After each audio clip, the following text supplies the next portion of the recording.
Sən də hər işini ertələyirsən, tənbəllik edirsən, bəzən məsuliyyətsiz yanaşırsan. Hansısa bir işə başlayırsan, onu yarımçıq saxlayırsan, bəlkə kitab oxuyursan, bəlkə hansısa kursa gedirsən. Amma biraz başlayandan sonra motivasiyadan düşürsən və həvəssiz olursan. Niyə belə olur insanda? Niyə bu vəziyyət yaranır? Mən bugün sizə bunun bir səbəbi haqqında danışacağım. Qısa olacaq video, ona görə izləmədə qalın. Bilirəm ki, uzun videoları izləmək bir çox insanlara çətin gəlir. Hətta bu dediyim problem olan insanlara da daha çox çətinlik yaradır. Bu mükəmməllik xüsusiyyəti ilə bağlıdır. Hansı ki, mükəmməllik, mükəmməliyyətçilik və yaxud da perfeksionizm insanın özünü ideal göstərməyə çalışması və yaxud da hər şeydə ideallıq axtarması kimi bir xüsusiyyətdir. Baxın, əgər bir insanda perfeksionizm xüsusiyyəti varsa, yəni hər şeyi mükəmməl etməyə çalışırsa, hər şeydə mükəmməllik axtarırsa, o insan tənbəlləşir. Yəni, mən tutaq ki, hansısa bir çəkiliş eləyəcəm, hansısa bir işə başlayacağım, amma perfeksionist bir insanam, mükəmməliyyətçi bir insanam. Mənim başladığım iş gözümdə çox böyüyür.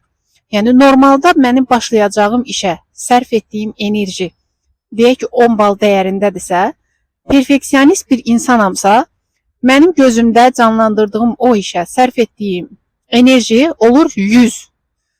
Və nəticədə bu mənim bədənimdə müəyyən reaksiyalar yaradır, mən tənbəlləşirəm, motivasiyam azalır. Qısacası, əgər bizdə hər şeyi ideal etmək kimi bir istək varsa, bir xüsusiyyətimiz varsa ki, mən hər şeyi ideal, mükəmməl etməliyəm, o edəcəyimiz bir şeylər bizim gözümüzdə böyüyür. Və istər-istəməz də insan çətin bir şeylə qarşılaşanda adətən ondan uzaqlaşmaq istəyir. Çünki o qarşılaşdığı məqamlar ona əziyyət də verə bilər, onu gücdən də sala bilər, enerji itirə bilər.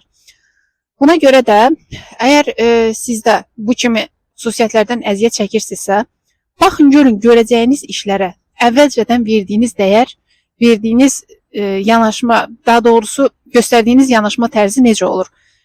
Misal üçün mən video çəkməyə başlayanda və yaxud da Instagram hesabını açanda məndə perfeksionizm xüsusiyyəti olduğuna görə başladım düşünməyə ki, mən bunu açsam, gərək hər şey qaydasında edim, gərək dizaynı mükəmməl olsun, gərək video çəkilişlərində xüsusi işıqlardan istifadə edim ki, baxış sayı çox olsun, gərək nə bilim, xüsusi mikrofon alım, xüsusi telefondan istifadə edim və s. O qədər beynimdə suallar yarandı və mən qaçırdım həmişə ki, yox, çəkiliş eləməyəcəm, yox, bu mənlik deyil, insanlar məni qəbul etməz və s.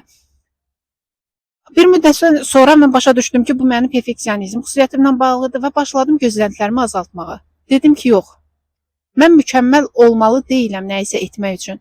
Başlayacağım, yavaş-yavaş da artıraram nələrisə özüm üçün. Baxın, keçən il bu vaxt mən video çəkəndə nə telefonum var idi, yəni normal bir telefonum yox idi, nə mikrofonum yox idi, nə izləyicim yox idi, yəni bunların heç biri yox idi. Amma zamanla başlayandan sonra insan özündəki qüsurları görür, yavaş-yavaş düzəldir və işin daha yaxşı yerlərinə qədər gəlib çatır. Eləcə də siz hansısa bir işə başlayırsınızsa, orada mükəmməllik axtarmayın. Perfeksionizm xüsusiyyətiniz varsa, baxın, görün, o nələrdə özünü göstərir. Siz işi yaxşı görməyə çalışın, mükəmməl etməyə çalışmayın. Xırda addımlardan başlayın, yəni kiçik addımlar atın, daha sonra o sizə motivasiya verəcək. Mükəmməl görünməyə çalışmaq, mükəmməl olmaq istəyi də təbii ki, onun da özünün köklü səbəbləri var və bunlar üzərində araşdırılma edilməlidir. Videonu qısa saxladığım üçün səbəblər haqqında danışmıram. Sadəcə bu məlumatı sizə bildirmək istədim. Təşəkkür edirəm izlədiyiniz üçün.